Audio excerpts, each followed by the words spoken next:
Hello, everyone. Welcome. I'm Natalie Cook, Associate Dean at the McGill University Library, and I'd like to welcome you on behalf of McGill Library's ROAR and McGill's University Advancement. ROAR brings together 4 rare special collections units, rare books and special collections, the Osler Library of the History of Medicine, the Visual Arts Collection, and McGill Archives. While we're unable to be together in person, it's really a delight to be able to welcome so many, and actually from around the world, who may not have been able to join us under normal circumstances here in Montreal. Speaking of access from around the world, our library staff has been working hard to deliver open access digital exhibitions. In preparation for this talk, library colleagues explored caricatures and cartoons in our collection, from children's books to political satires. They actually had quite a lot of fun. Today's event is an exciting moment for the library. We're exploring an art form that is top of mind as we look to arts of the next century.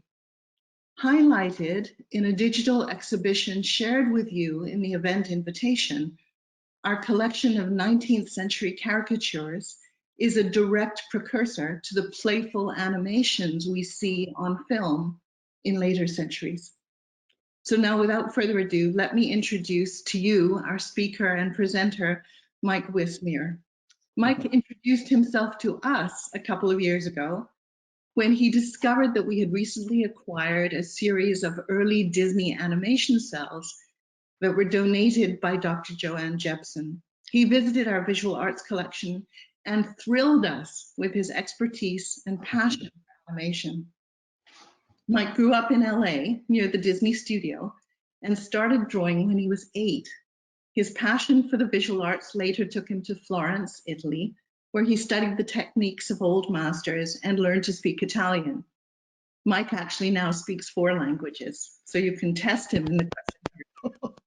His drawing and animation studies began in the early 1980s at a small animation school called the Brandeis Art Institute in Reseda, California, founded by 3 Disney artists. His animation career has spanned 28 years in production as an animator, animation supervisor, and animation director for companies including the Walt Disney Studios, Filmax Animation, Netflix, and Eidos Interactive. Projects he's worked on have included Pocahontas, The Hunchback of Notre Dame, Hercules, Tarzan, and Little Mermaid 2. Mike started his teaching career at the American Animation Institute in 1996 while working at the Disney Studios. And since then, he's taught students and industry professionals worldwide.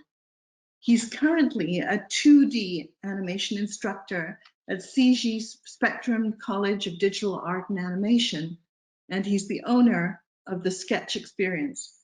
Welcome, Mike. Thank you very much, Professor Cook. I really appreciate that generous introduction. Hello, everybody. It's really great to be here with all of you again. As Professor Cook said, even though we can't all be together in person, it's really wonderful to see or to know all of you are there. I can't see your faces, but really happy to know that everyone is here and that we're going to talk about animation and about play and creativity and the connections between those, which I think will be really interesting to look at.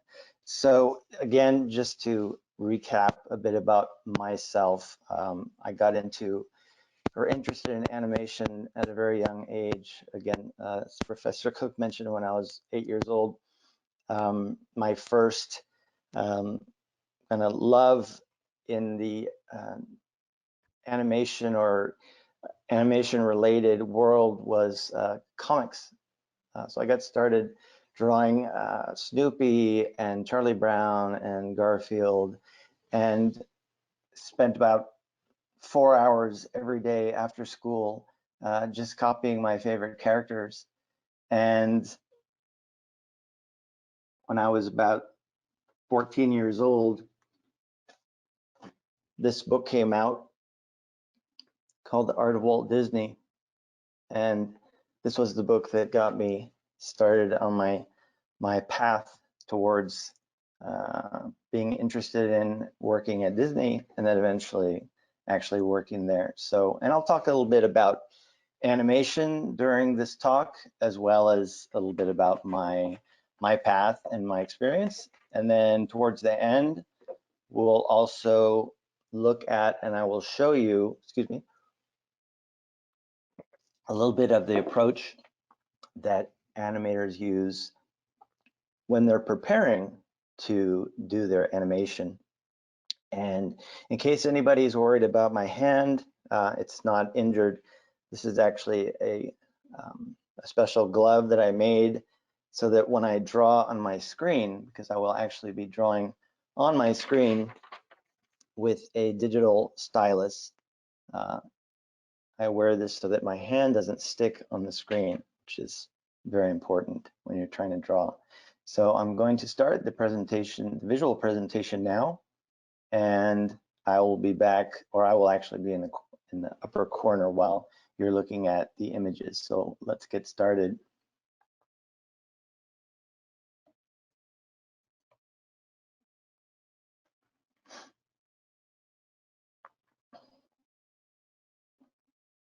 So again, welcome to everyone.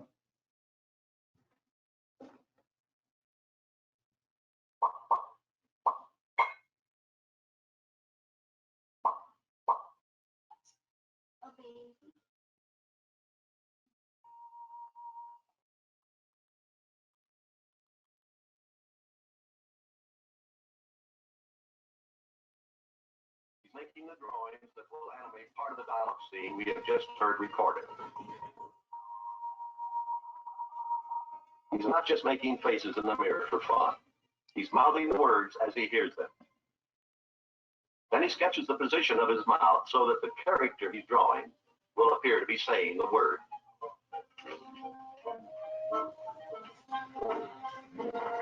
Well, let's see what we've got here now. By flipping these drawings, at the same time we play the record on the playback machine, we get a pretty fair idea of what we're going to see on the screen. I'll show you. But what's a baby? But what's a baby? But what's a baby?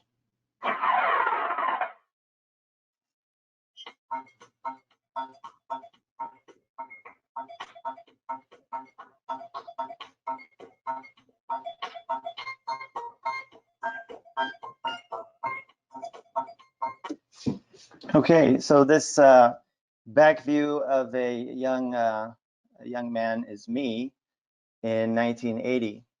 What I want to talk about first, though, is what we looked at just before, which was a documentary that Walt Disney made about the animation process. He made many, many documentaries as he wanted to educate the public about how his animation work was made and how his animators worked. And the gentleman who was in the video was a very important person in my life. His name was Frank Thomas. And as you can see there, he was working on Lady and the Tramp. And I actually met Mr. Thomas when I was about 16 years old at the Disney studio, which you're looking at here in this image. This is the studio. It's not the original studio, but it's the original location of the studio.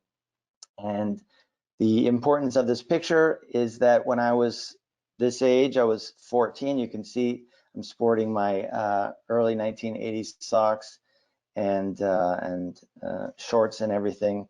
I used to ride my bike out to the Disney studio. It was about a half hour or 40-minute bike ride. And I used to ride my bike out to the studio just to look at it and kind of daydream, well, very much daydream about what I hoped would be someday that I would get to work at the studio, which I eventually did many years later. But this was inspiration for me to go look at the studio and think about all of the amazing films that had been made there by Frank Thomas and all the other amazing animators who came before me.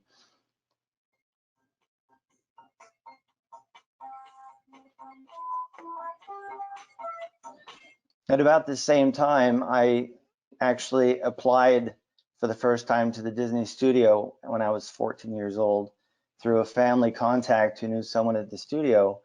I actually got my drawings, which looking back now is quite embarrassing. But I got my these drawings.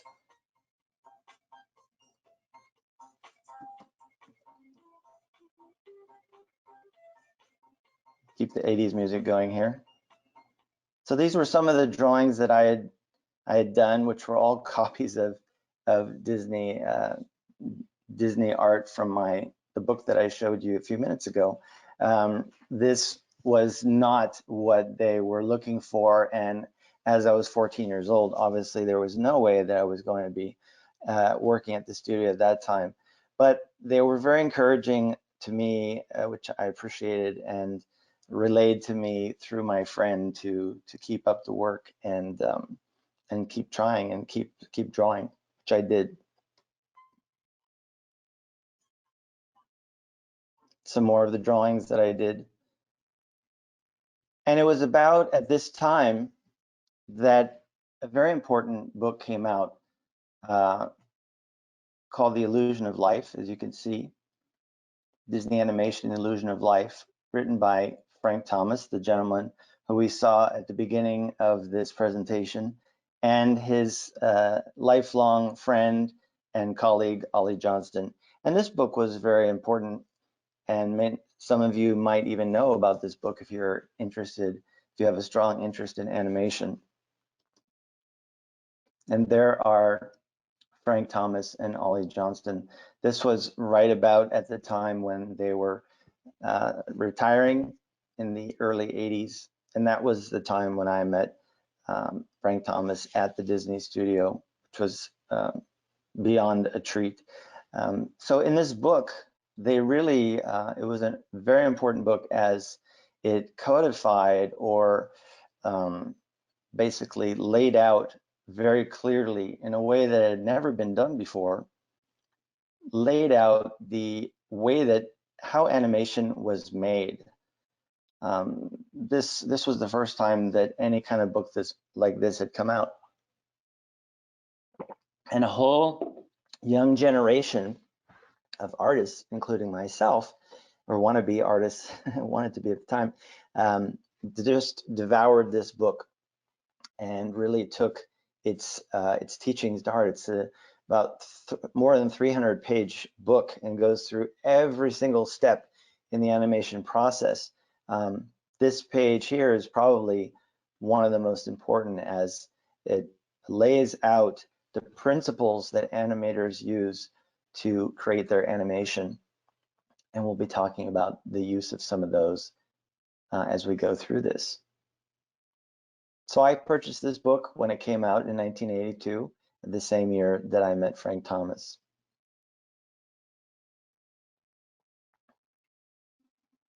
Now we're going to go back a little bit in time now to 1934. And this is an important year for Walt Disney and the Disney studio, and would have an impact on the studio until the end of traditional animation, which was around the year 2000. This was the time when Walt Disney was preparing to create his first feature film, Snow White and the Seven Dwarfs, which came out in 1937. It's funny, sometimes I ask people just for fun, people are not in animation or not animation enthusiasts. I ask people to guess when Snow White was made, and many people guess 1980, 1960, but it was actually 1937. And all of the work that Walt Disney had done up until that time, and this is his studio, Walt Disney's right there with Mickey, of course, and his brother Roy Disney. This was the first studio which was located in Los Feliz in Los Angeles, California. And there was an explosion at that time in his studio because he was making these short cartoons called Silly Symphonies, which you see here, Silly Symphony, sound cartoons, and Mickey Mouse. And he was very successful at this time, but he had bigger ambitions. He wanted to make feature-length animated films like Snow White. So he had to raise the skill level of his artists up to a new level, which had never been done before. And what he did was basically started a school within the Disney studio. He brought in drawing teachers from some of the best art schools in Los Angeles and had his animators drawing from the human figure, something that had never been done in animation or by any animator at any animation studio. Up until that time, animation was really considered to be a form of cartooning. It was considered quite a crude and very simple way of drawing.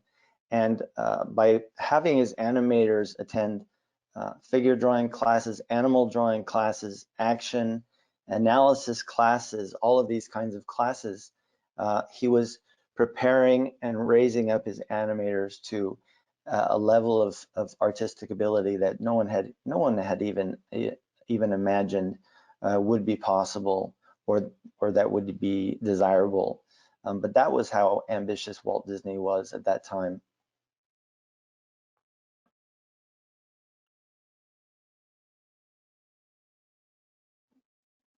And these are some of the sketches that were done by his animators in the figure drawing classes that he provided. He brought in, again, drawing teachers from outside into the studio in the off hours, after work, lunch hours, etc. He brought in these teachers and had his artists doing these kinds of drawings. Nothing related to drawing Mickey Mouse or Goofy or anything like that. But again, to allow them to have the ability to draw realistically, because he knew that if his artists could draw realism, that they could do amazing cartoons.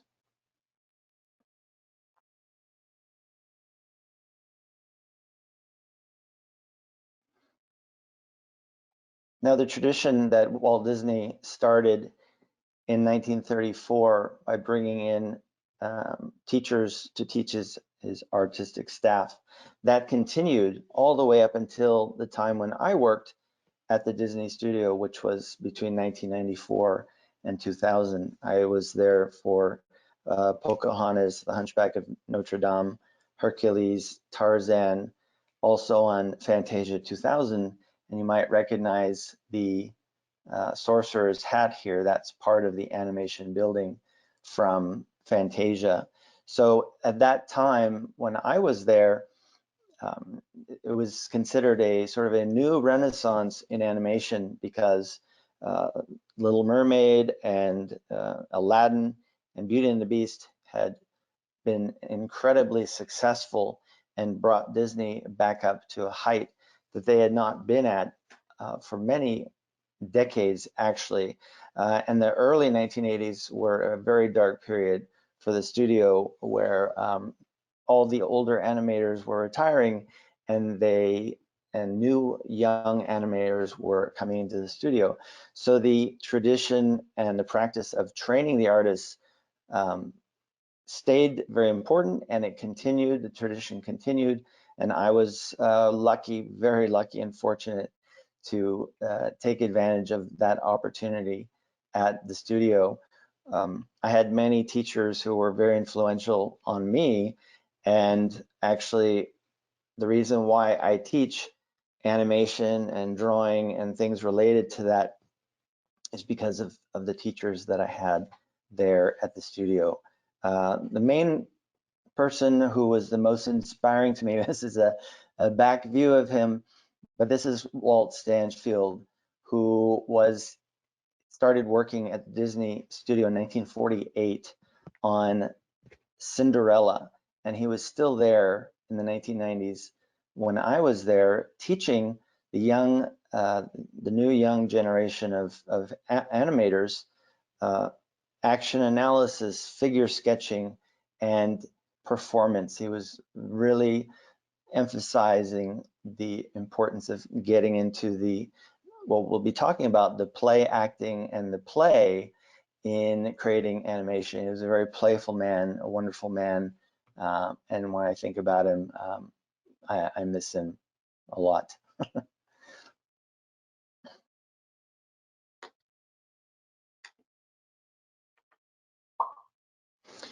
So before we get into the creativity and the play, which we're gonna kind of weave into this as we go, I want to ask the question that I just posed here a few frames ago, back up a little bit, which is, what is animation?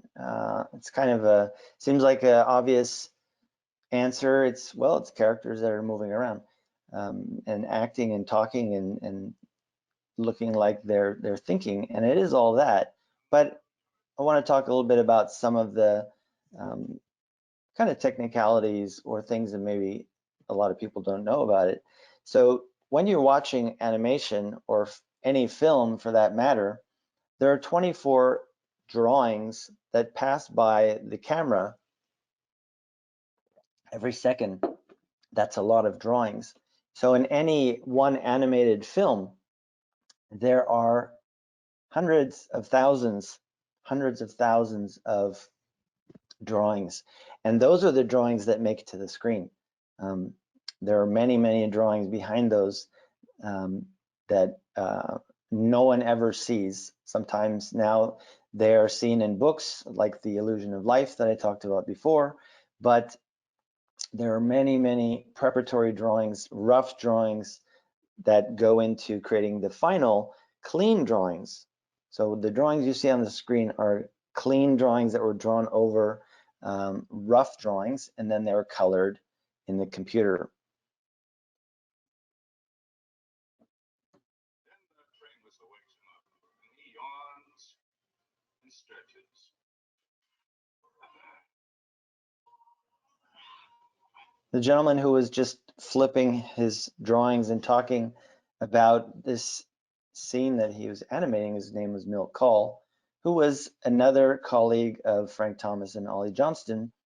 And together, the three of them plus 6 other of the most senior animators were called the 9 Old Men. There was a Walt Disney, it was a affectionate name that he gave to his animators, who really took over the animation department and really took control of it when Walt Disney was getting more involved with creating the parks and live action films. He goes over the puddle of water, cartoon camera, that would overcome. Now, the other thing about animation that's important to know and understand, and this is Walt Disney talking about it in another documentary, is that animation is made up of many layers of artwork. You have the background, you have the characters. Usually there are multiple characters. You have what are called overlays, which are elements that are placed over the characters, like maybe some leaves of a tree or things that create depth, that create the world of the animated scene. And then what is shooting all of that is the camera. And nowadays, the camera is virtual. It's inside the computer. But up until around 1989, when Little Mermaid was made, there was still a real camera that was photographing one drawing at a time. So the fact that animation is digital now has really brought it into the modern age and made the process much more streamlined and efficient, although the drawing part hasn't changed.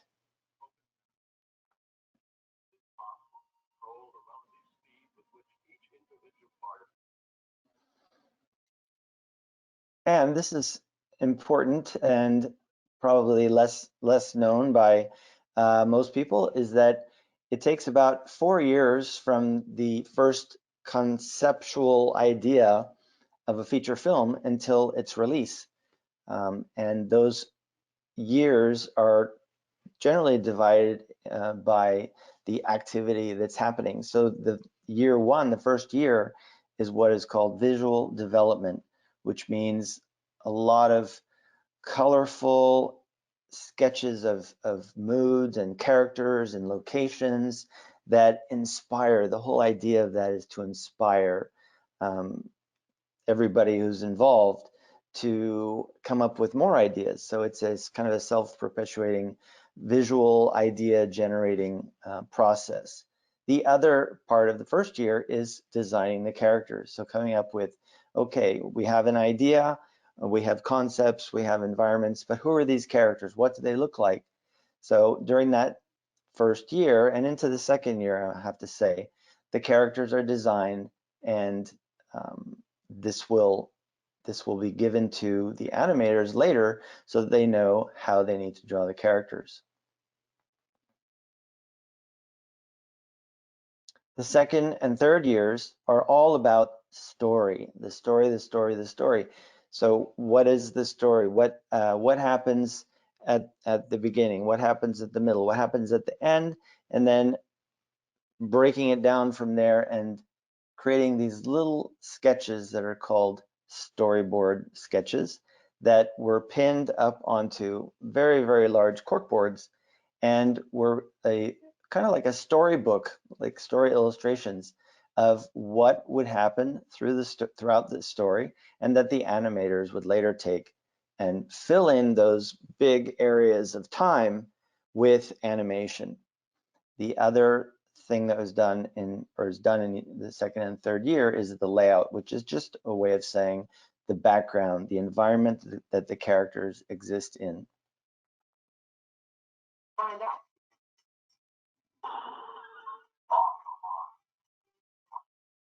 And the last year, usually the last year of production, is animation, which includes the process we'll talk a bit more about in a few minutes, which is the planning part. Planning out each animator, getting a scene, an assignment, and then planning how they're going to animate it before they actually create the animation drawings.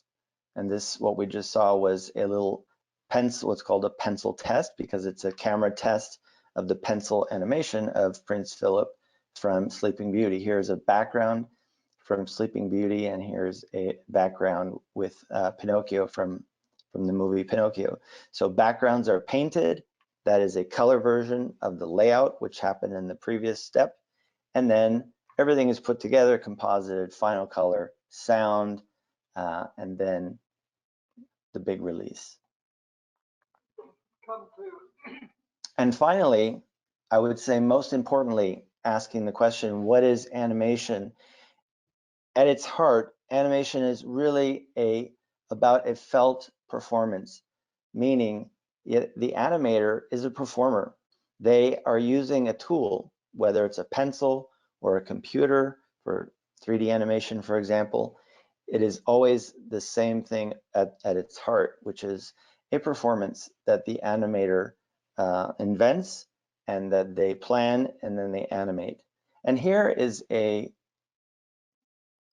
clip from a documentary film from the 1990s called Frank and Ollie, and this documentary is about Frank Thomas and Ollie Johnston, the two gentlemen who wrote that book, The Illusion of Life, about their friendship and about the work that they did together, made by Frank Thomas's son. If you have a chance to see it, it's a wonderful documentary. Frank and Ollie, again, is what it's called. In this documentary, Frank Thomas, he acts out a scene that he animated probably 30 years before this documentary was made. And he still remembered it because of this key word. He felt it in his mind, but also physically in his body. So this is a very important aspect of the play of doing animation, is getting into the performance. So let's watch Frank act this out. Come to think of it, if I was a pirate, I wouldn't hide anything back there. Come to think of it, if I was a pirate, I wouldn't hide back there. So you might recognize that from The Rescuers, which was released in 1978. So actually it was probably maybe 17 years later that Frank Thomas remembered how he acted out that scene, which is still quite impressive. In the same documentary, he and Ollie Johnston, they act out for the camera scenes that they animated even 40 years previously. So you might be thinking, okay, that's great, Mike, but what does all this have to do with play and creativity? So that's where we're going to get to next.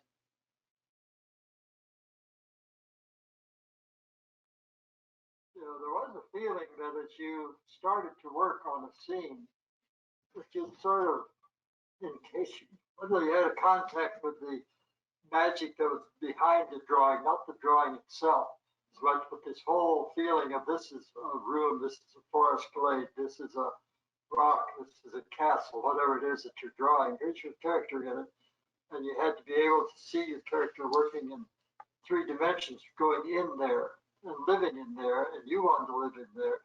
If the phone rang, it was like a real dream. It's hard to come out of this concept to pick up the phone and think, where am I? What's going on here today? Hello? Who's this? I think Mr. Thomas just sums up so much in that interview, which is again part of the documentary Frank and Ollie, that animation is so much more than just about the drawings. It's about connecting to the characters, connecting to the story, and believing in it. Because if the animator doesn't believe in what they're animating, then why would the audience believe in it? So it really starts from the story, but the animator is the person who brings it to life and makes it into something that people want to watch. Now the next question related to what I think he was talking about getting into that world and inside the scene, behind the drawings, and being playful inside of that. I asked the question while I was preparing this presentation, what is play? I think we think of play as being just having fun and having a good time and something that kids do. And when I think about it, and from watching my daughter, I have a 4-year-old, and having a small child really has made me rethink a lot of things. But one of those is, what is play?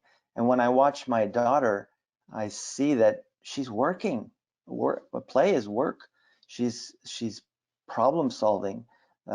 She's building things. She's inventing things. So play, I think the fact that it's more than just having fun. It's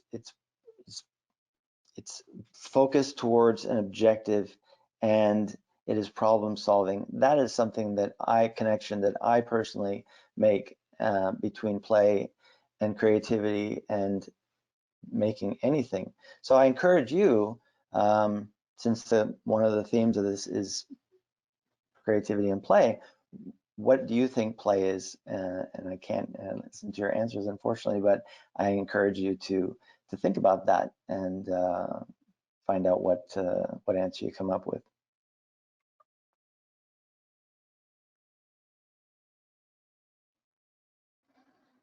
And another question which comes up for me is, what is the relationship between play and creativity? And that begs the question, what is creativity? Well, creativity comes from the word create. So to me, creativity and play are the same thing. They're problem solving, and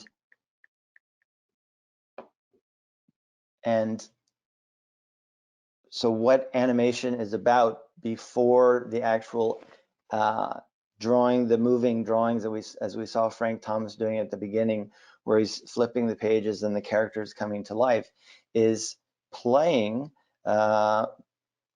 problem solving, being creative, and to plan.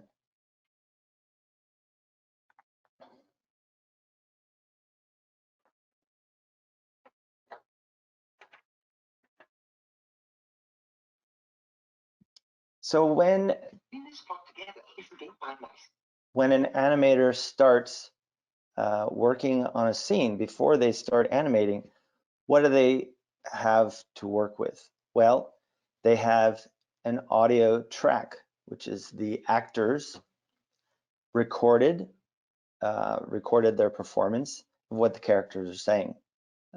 So this is another thing that I think is not so known about the animation process, is that the animators actually have the sound of the actors acting out the voices before they start drawing.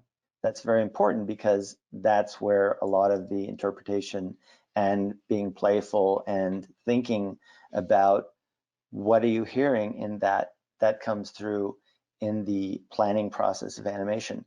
So you have the audio, an animator has the audio, they have the model sheet of the character, which is what does the character look like from many different angles.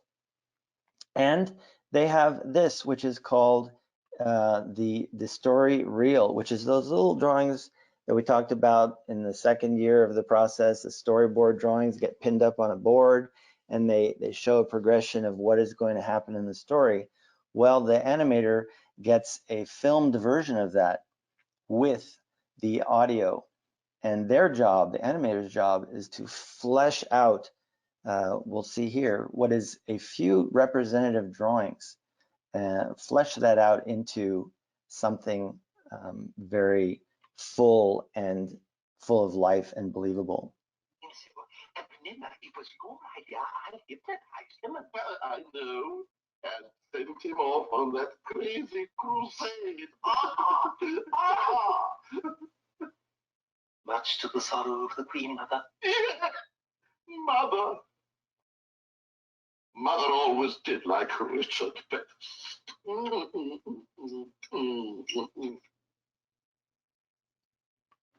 So we have, animator has that, and then the question is, now what do you do? Well, what comes is, again, listening to the audio track, acting out the performance, as we saw Frank Thomas doing previously, and then creating small drawings that are called thumbnail sketches, such as these that were also done for Robin Hood by Ollie Johnston. So a thumbnail sketch comes from the size of your thumbnail, which is pretty small. And the reason why a thumbnail is used as a term in pre-animation, planning for animation, is that the idea is to draw in a small format so that you can generate a lot of ideas. So thumbnailing is visual brainstorming, and it is the way that the animator gets into the performance, thinks about possible ways to animate it, because there's always more than one way. Sometimes there's an animator can come up with 3, even 4 ways to animate a scene, and then choose the one that they feel is the best, or maybe even combine aspects of 2 or more of the possibilities. The important thing is that the sense of play and the way that that the animator draws in this thumbnail planning stage is very important to sparking that creativity and that sense of play. So what I'd like to do now is to look at here are some thumbnail planning drawings that were done by Frank Thomas for that's the scene that we just saw. So here is the character Bernard, and he's talking about if I was a pirate, I wouldn't go looking there, because he's before he was trying to look all confident earlier, and now he's being a bit more cautious because he heard something that was a little bit scary for him. So here, Frank Thomas, he's written out the dialogue, the words to the dialogue, what the character is saying. He has the audio track, and he's creating these small, very loose, quickly drawn thumbnail sketches. And to just demonstrate a little bit about the process, just going to kind of resketch a few of these. So resketching this one. So what is important in a animation thumbnail sketch is to convey attitude. In other words, what is the character's state of mind? That's probably the most important question to ask when you're animating a character, is what is their attitude? What is their state of mind? Because that's what you're animating. You're animating feelings. And that's something that all of the animators, the great animators that I learned from, what they always talked about was getting at the feeling of what is happening in the scene, not just the character moves from point A to point B. So in these drawings, for example, this one, you can see the caution in his step. He's just leaning back slightly on that leg and on his back leg, putting his weight on it and cautiously lifting up the other one. So the animator is Frank Thomas here. He was searching, and that's the key thing, experimenting and searching and looking for how to express the character's attitude and the changes in the character's attitude as the scene is progressing. Now, what's really important about these little sketches, and you're seeing how I'm doing these, is that they're very, very simple. And that's a really important aspect of thumbnail sketching, is that there's no or very little detail, because you want to be fast and you want to not overthink it. And I think that is really a big part of the creative process. Here he's a little bit more scared. He's putting his hand up to his chest, kind of in a protective way. So again, in the creative process, it's really important to stay loose, to draw simple shapes, and because if we draw a lot of details at this point, we'll start getting into the drawing too much instead of being in the performance. So here he is at the end in this. Well, I wouldn't. If I was a pirate, I wouldn't do that. So he's kind of trying to go back to his sort of his confident look here, and see how just very few lines can show his attitude. So if you get a chance on the replay, when you watch the replay, you can look at this and try out what I'm doing here, looking at these images and just trying to capture a bit the attitude and the gesture. So here the word gesture in drawing, and especially figure drawing, gesture just means what is the attitude, what is the essence of the pose. And you see, keeping it very, very, very simple. So this is really at the heart of the creative process, is the thumbnail sketching aspect, because it's the time to generate ideas. And what we get to enjoy when we watch the animation, we get to watch the results of that, which is something that is incredibly entertaining and fun to watch. And I just want to mention, Professor Cook mentioned the caricature collection that is available online through McGill.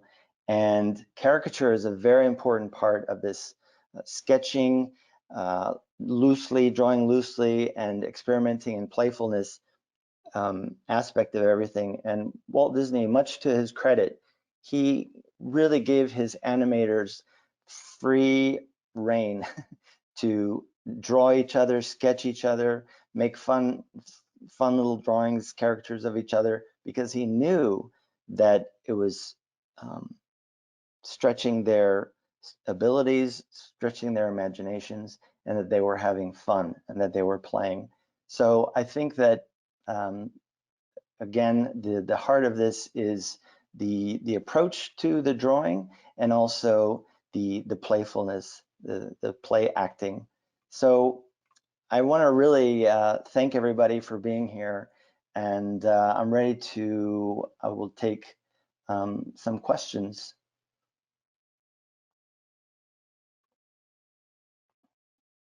So here's a question from David, and what he says is, it seems easier to draw memorable and vivid characters when they're animals than it is if they're humans. Snow White and other young romantic leads are expected to look conventionally attractive in a semi-realistic way. Is this still a problem that you have to work on? That's a very insightful question, and I really appreciate it, David. It is very different to animate a semi-realistic or realistic character, and it's a different process. It's a different thinking process. And going back to what we're talking about, the book, The Illusion of Life, and that Frank Thomas and Ollie Johnston enumerated these animation principles. One of those principles, and probably the most important one, is that of exaggeration. Exaggeration just means that cartoons are a caricature of life. They are not life itself. It's not realism, it's a caricature. And that is something Walt Disney that really pushed with his artists, was to come up with something that was entertaining because it was a caricature, because it was exaggerated. Now, how much you exaggerate a character in their movement and how they hold themselves, it does vary a lot from character to character. And it's kind of interesting that, for example, when there's fun characters, the more cartoony characters in an animation to animate, and there are more realistic characters. For example, let's take Cinderella. Cinderella was quite a realistic character. Her movements were quite restrained compared to other characters in the animation. So most of the animators didn't want to animate the live action or the realistic characters because it was less fun. So it is a challenge. It's always a challenge to present every character in an entertaining and fun way that the audience is going to enjoy. But it is definitely a different kind of challenge for more realistic types of characters. The first character I worked on was John Smith for Pocahontas. So for me, that was a huge challenge, being very inexperienced to have to draw a very realistic character. So thank you again, David, for that very, very interesting and insightful question. Now, a question here from Camille.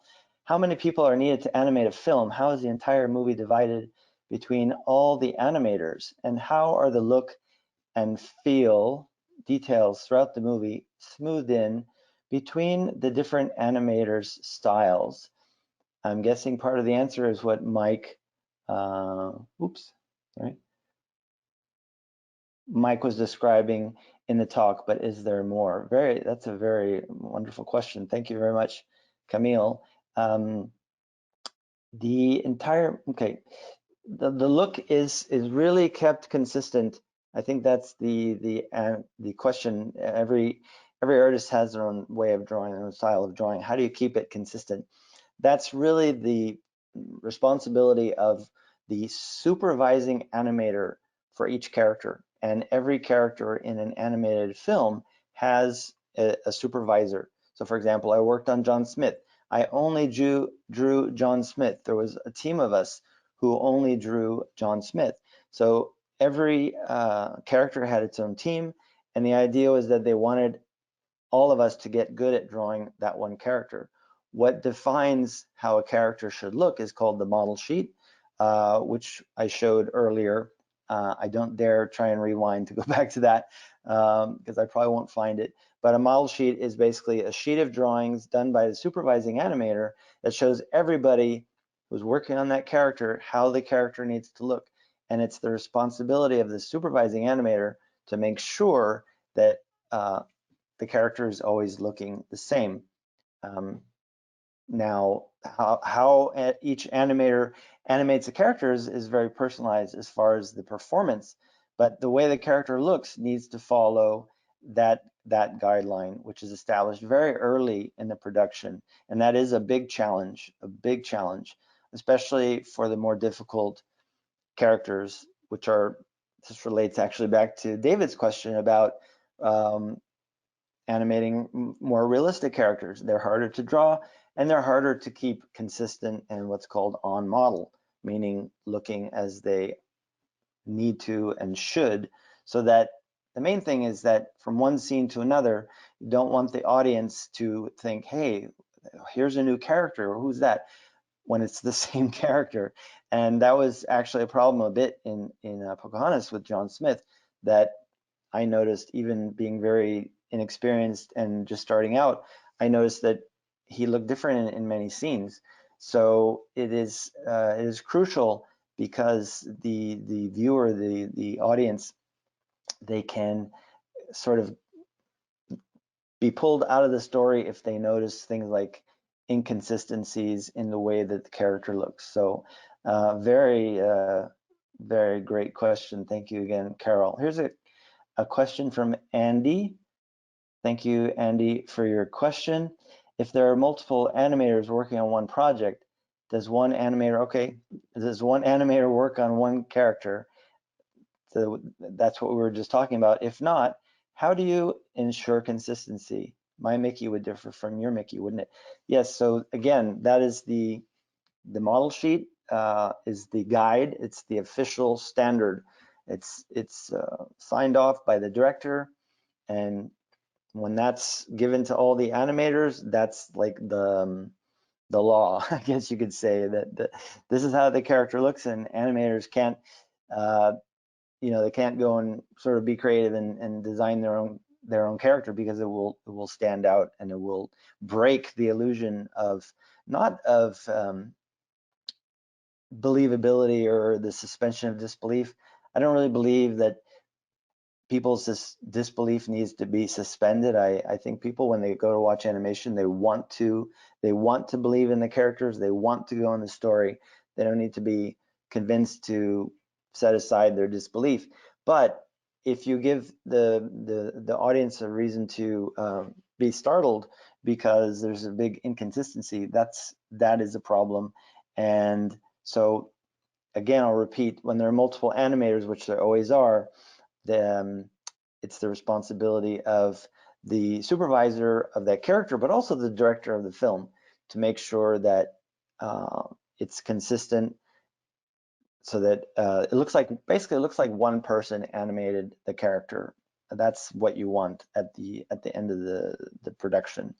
And one caveat is that in production, there's always a period at the end where the movie has to get done, and it's mayhem, it's craziness. It's called crunch because everybody's getting crunched under the pressure, and it's a time when everybody works on every character. Everybody's working on, at the end of Pocahontas, I was drawing every character. At the end of Hunchback of Notre Dame, I was drawing every character. So it's at that time, there can be some inconsistencies because it just has to get done, and scenes do slip through where the characters are not quite on model or looking the way that they should, but usually those are kept to a minimum. And sometimes at the very end there are retakes, which means a scene can be, you know, flagged by the director, and they say, you know, this does not look right. We're gonna have to redo this, and that does happen, not too often. So, so thank you for that question, Andy. And there's another question from Andy. My daughter, Alex, age 9, asks, how much fun is it drawing Disney characters? What was your favorite project? Thank you, Andy's daughter. Alex, thank you, Alex, for that question. Is it fun? It is fun. It is really fun. I would say at the crunch, when the movie has to get done, it's still fun because everybody's working late, and it's kind of, it's more social, and everybody eats dinner together because everybody's there until late at night. They used to provide dinner for us, and come in on Saturday and have lunch and everything. So it's kind of a social thing. There's a lot of fun, but there's a lot of pressure. So that part is not quite as fun, but I would say mostly it's very fun because, like Frank Thomas was talking about in the clip from the documentary, you're in there, you're in the world, you're connecting with the character. You should be, and I think everybody I knew was, and you want to be in that world. And I remember finishing as working on a scene and being like, where am I? Like, just like Mr. Thomas said in the wonderful documentary. So it's very rewarding, especially when you see it up on the big screen. You know, at the end of every production, we would have a screening for all the artists, and it was very intense and emotional experience because most everybody was crying, I think, from exhaustion, but also because they saw their work up on the screen, and the characters living on the screen. So it's very satisfying. My favorite project that I worked on, I would say, was Hunchback of Notre Dame, because I loved working on Quasimodo. I found him to be a very special character, a very sympathetic character. So I actually got a little bit emotional when I finished my last scene on Quasimodo. So that was probably my favorite. The other, I have to say, my other favorite to work on was Fantasia 2000, not the first Fantasia. I'm not that old. The first Fantasia came out in 1940, but I did work on the sequel, Fantasia 2000. 60 years between the original and the sequel. That's probably a record. And I really loved working on Donald Duck because Donald Duck is, you know, he's kind of up there with Mickey. It's an icon, and to draw Donald Duck for something that, you know, was going on a movie screen, even IMAX, that was very special. So I'm very proud of. I'm proud of everything that I was able to work on. But thank you again for those wonderful questions from everybody. And I just want to say to all of you who are interested in drawing, please practice all the time. Try to not get too frustrated or down on yourself, and carry a sketchbook. It's the best way to improve at drawing. Carry a sketchbook, and then you're always ready to practice drawing. So that's my top advice to anyone who's interested. So thank you again, all of you, and thank you, Professor Cook, for the lovely introduction, and I'll hand it back to you now. Thanks so much. 3 quick thank yous, Mike. It's too bad that you couldn't hear the laughter and the claps, because my computer was telling me I could turn my mic on as I was roaring out loud. So 3 quick thank yous. First to Mike. Thank you so much. What fun and what talent you have. It's really nice not to be talking about COVID right now, and also that you managed to bring together all of our favorite things. We heard about Walt Disney and about animation. We heard about dogs, and we heard about ways that we could connect with behind the scenes of animation. Hugely, hugely appreciated. Second thanks are to the team at University Advancement and the library for making this possible, and to SSHRC for funding, the Social Sciences and Humanities Research Council of Canada, who've allowed us to bring this. And then the third thank you is to all of you who've come to join us. So I hope you had as much fun with it as we all did. My texts were lighting up. But please join us again. We're going to be rolling out activities on our online and digital platforms this year. And as you've heard, the theme of our programming this year is all about creativity and play, and how play helps us to learn. So one of the excitements about play, and one of the ways I can define it, is that we don't necessarily make mistakes, but we learn from our mistakes, and that's what playing is all about. So I'll go and take up my sketchbook now and not be so down on myself when I try my own cartoons. Thanks, Mike. Thanks, everybody. Have a nice evening. Thanks, everybody. Thank you.